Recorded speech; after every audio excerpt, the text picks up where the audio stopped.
tenemos en el sello personal del egresado a una persona que yo no dudo en decir que es uno de los históricos de la Universidad de Antioquia, por razones muy sencillas, porque ha tenido una trayectoria enorme en la educación, una trayectoria enorme en la administración y desempeñó un papel muy importante en lo que ha sido los procesos de acreditación en el plano pues, nacional y departamental. Guillermo Londoño Restrepo. Profesor, muchas gracias por estar con nosotros. Gracias, Eduardo, por invitarme. Bueno, Girardot, Antioquia. Esa Sí, fue señor. la patria chica. Ese fue el punto no de nacimiento, pero sí de crecimiento y de desarrollo de toda la infancia, con la educación básica, la educación media hasta cuarto bachillerato, momento en el que nos tocó salir porque el grupo era inferior al tamaño para el cual autorizaba profesores la Secretaría de Educación. El tenor les mandó maestro. Y tocó buscar de afán, como se dice. Afortunadamente encontramos en Bello el Colegio La Salle, que nos acogió. Ahí terminé el bachillerato y de ahí pues obviamente pasé a la, de ahí pasé a la Universidad de Antioquia. ¿Y por qué buscó la Universidad de Antioquia? Varias razones. La primera, pues hay que decirlo, era una institución, ha sido una institución que afortunadamente siempre ha sido reconocida por su calidad. Segundo, siempre ha sido reconocida por la accesibilidad a sectores de la población que en el momento para estar en la universidad privada pues se requería, digamos, disponer de buenos recursos. La cuestión de comunicación con el norte del Valle de Aburrá era muy importante, era muy importante los desplazamientos y además por la carrera, por el programa. Yo inicié el programa de Sociología, en ese momento Sociología lo ofrecían en Medellín, Universidad de Antioquia y Universidad Pontificia Bolivariana y Universidad Autónoma Latinoamericana. De las tres, digámoslo, el enfoque como universidad pública atraía más, a mí me atrajo más y ya digo, la posibilidad de acceso a la universidad, esos dos factores fueron determinantes ahí. Bueno, ¿y qué te llevó a elegir sociología y no educación de una vez o otra de las? Bueno, yo elegí educación realmente cuando terminé sociología, cuando justamente en mi trabajo de grado en sociología lo hice como monitor de investigación en la Facultad de Educación. ¿Con Alberto Echeverri? Con el profesor Bernardo Restrepo Gómez. Restrepo Gómez, correcto. Bernardo en ese momento estaba validando lo que ya había hecho en Antioquia, fundamentalmente en la parte del oriente y en municipios del suroeste, que era el desarrollo del programa Escuela Nueva. Correcto. Se había hecho, digamos, la primera versión y se quería validar tanto contenidos como estrategias pedagógicas y productos de la Escuela Nueva. Y se diseñó esa validación en convenio con el Ministerio de Educación Nacional en zonas rurales de los departamentos Córdoba y Sucre. Y lo llamamos, justamente por eso, método Sucre. Entonces hicimos la validación y ahí, como se dice, me ligué a la facultad de Educación. Pero realmente mi primera opción era Sociología y no ninguna licenciatura del área de educación. Y ya sí, al pasar a los estudios de posgrado, sí opté por la maestría en Sociología de la Educación. Bueno, yo tenía una curiosidad, hombre, porque he oído hablar mucho de la Escuela Nueva, de este periodo de la Escuela Nueva, pero yo vi desde hace mucho rato en las investigaciones de historia que la Escuela Nueva fue fundada por aquí a principios del siglo XX, que eso lo trabajaron fue María Rojas Tejada y un exdecano de Derecho nuestro aquí de la Universidad de Antioquia, que era el doctor Pedro Pablo Betancur Villegas, y dejaron materiales muy buenos y yo no veo nunca que lo reconozcan ese antecedente. Sí, pero digamos, Eduardo, era digamos una denominación de una estrategia educativa con visiones más, digamos, más libertarias, ¿sí? Pero el programa Escuela Nueva, como escuela de un maestro único, Ya. para los grados que se pudieran servir dada la demanda, digamos, la demanda de la población rural, porque Sí. era escuela nueva, pero para zonas rurales, Correcto. no escuela nueva en zonas urbanas. Ya. Y tenía que ver con esa relación demanda, recursos instalados para atender esa demanda.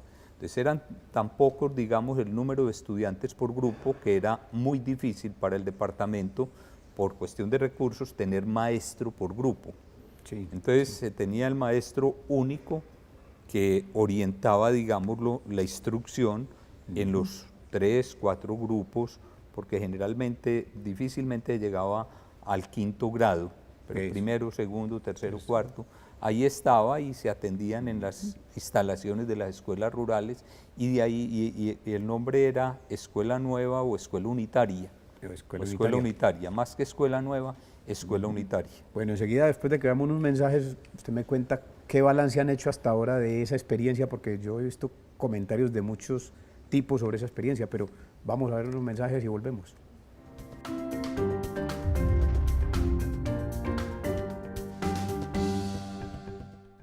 Estamos con el profesor Guillermo Londoño Restrepo hablando sobre las experiencias que ha tenido, una de ellas con la escuela nueva.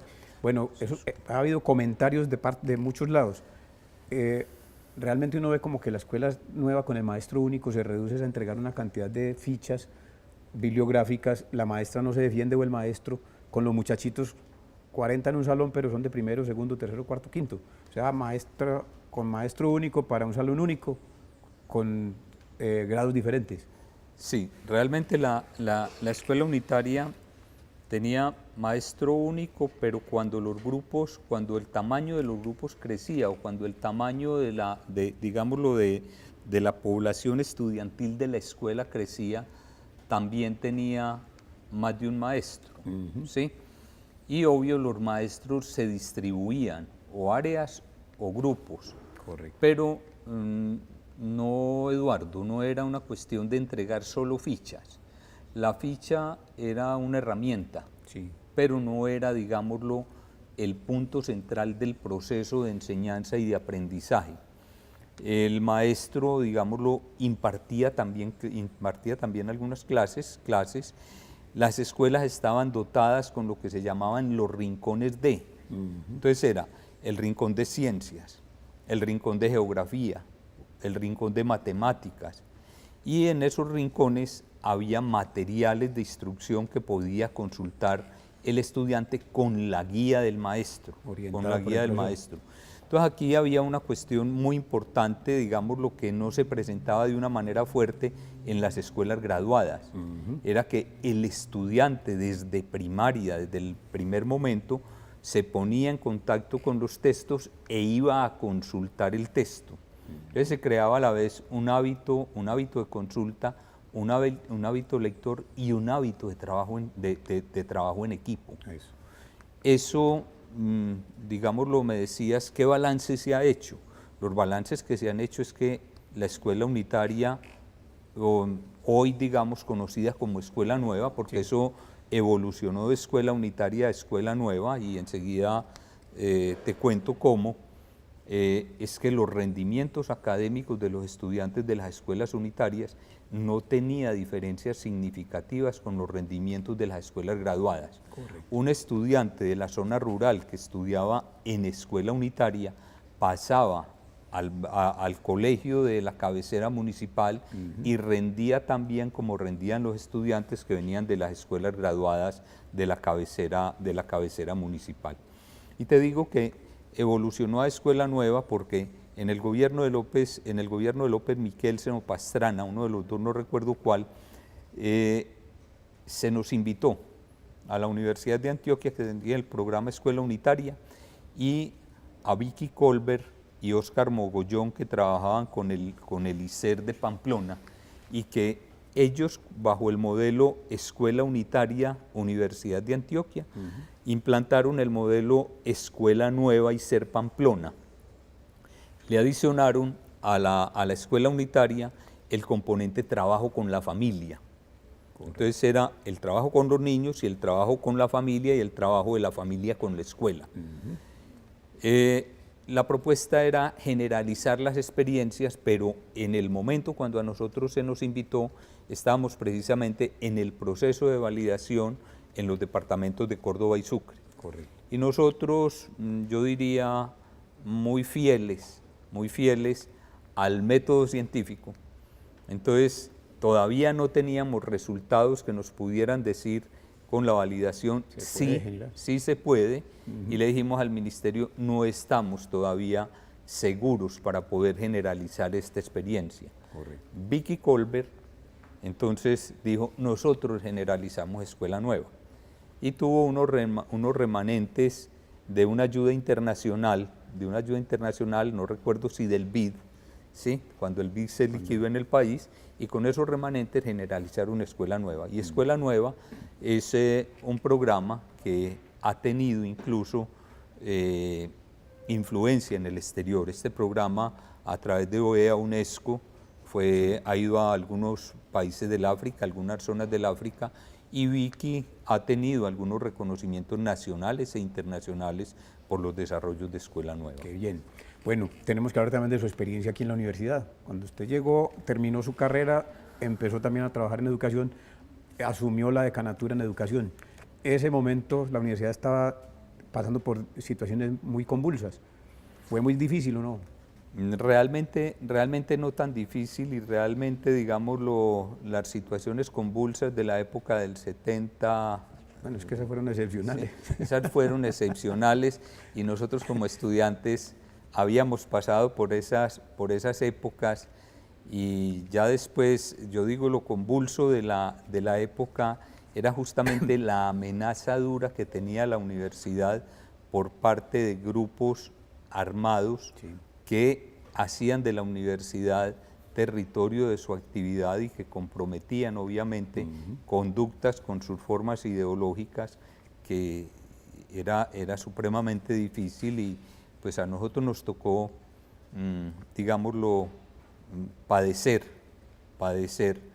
las amenazas de los grupos armados beligerantes, llamémoslos de izquierda, FARC-ELN sobre todo, y las Autodefensas Unidas de Colombia, cuando se nos decían, tienen oídos y boca dentro de la universidad y sabemos lo que allí se hace. Nos tocó padecer pues la muerte de varios de nuestros compañeros, de un Hernán Henao, la muerte de Leonardo, la muerte de Héctor, la muerte de Luis Fernando Vélez, ¿sí? Y obviamente que eso fue una época que dificultaba bastante el clima institucional y el trabajo de la universidad, y sobre todo, digámoslo, hacía temer mucho por acciones educativas que incluso eran juzgadas como acciones de tipo político en favor o en contra de uno u otro grupo, y de alguna manera, digamos, esto, aunque no logró silenciar a la universidad, por lo menos sí le hizo tomar muchas precauciones, y yo diría, de alguna manera, la autonomía académica de la universidad se veía comprometida por la influencia de estos grupos de extremas, ¿sí? De extremas izquierdas o de extremas derechas, que tenían, como decían los comunicados de las autodefensas, ojos, bocas y oídos en la universidad, sí, y que parecía que siempre estuviéramos vigilados en cualquier punto donde nos moviéramos en la universidad. A mí me llamaba mucho la atención la forma en que la universidad trabajó ese periodo, y me parece interesantísimo que hablemos de eso después de que veamos otros mensajes, y para que nos refiramos a esa forma particular que la Universidad de Antioquia asumió durante esos años. Ya volvemos.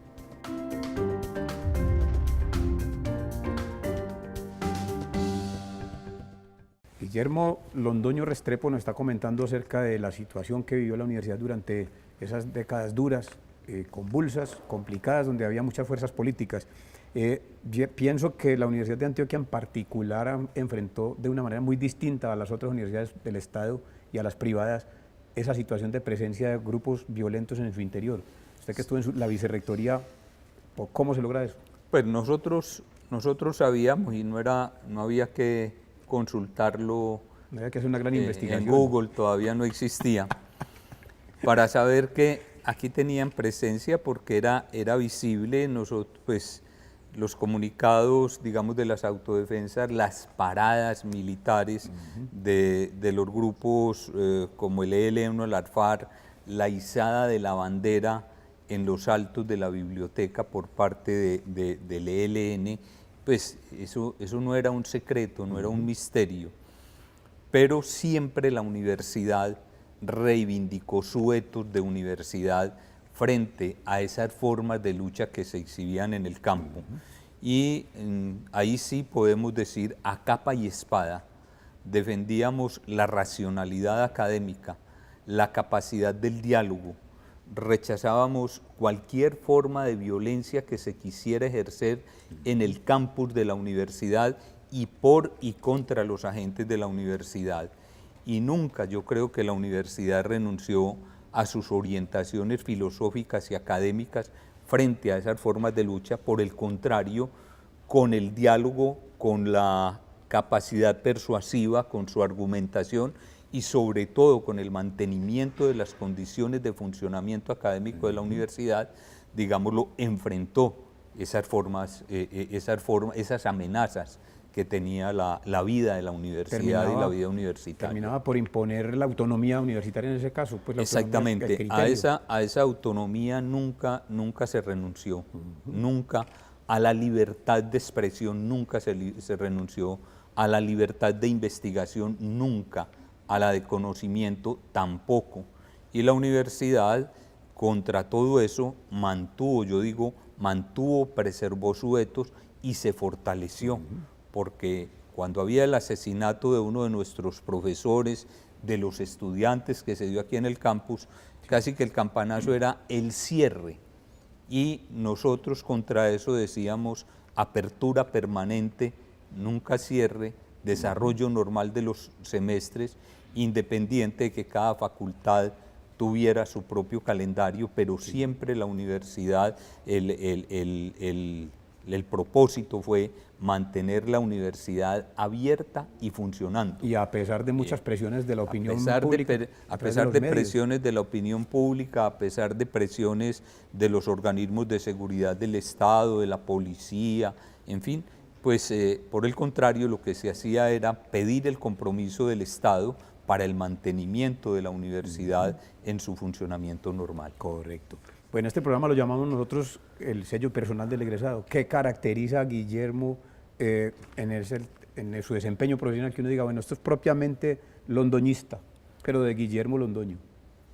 A ver, primero yo como egresado voy a decir una cosa que la comentamos en muchos círculos, digamos, locales y en círculos nacionales.